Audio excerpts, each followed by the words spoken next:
Howdy y'all, this is Wes and welcome to another episode of Welcome Sprout, a series in which I go over the systems of Final Fantasy XIV for brand new players.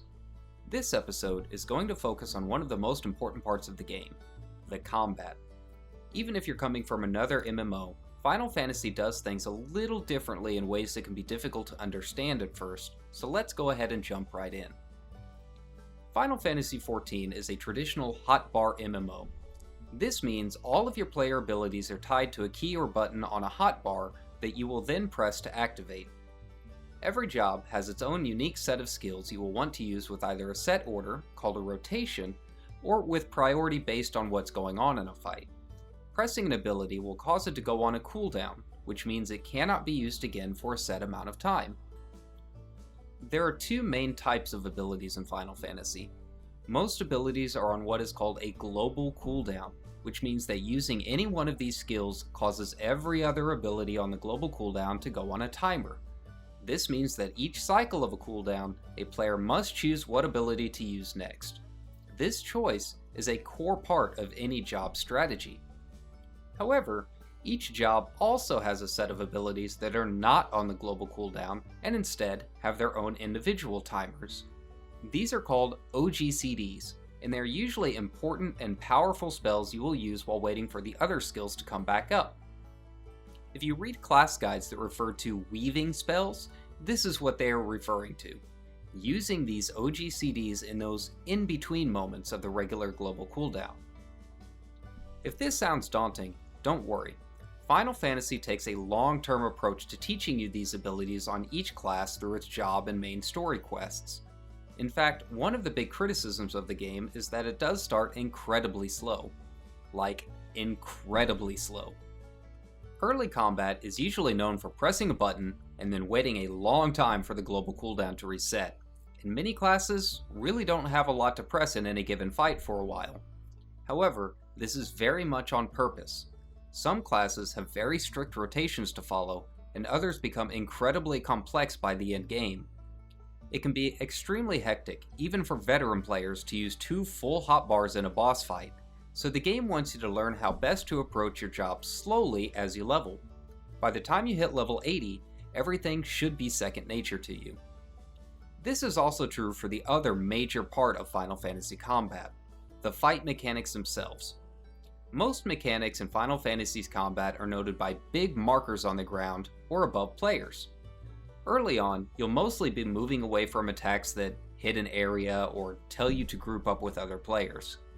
As you go through the game, more will be added, like an eye that tells you to look away, or arrows that will mean an attack will chase you for a certain amount of time.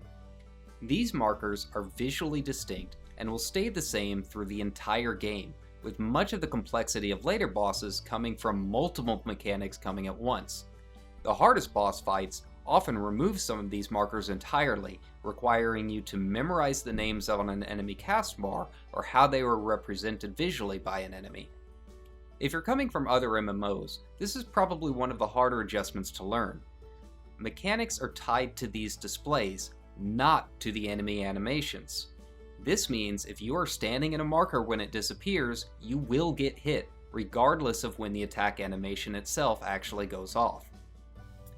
You might hear of Final Fantasy combat being referred to as a dance.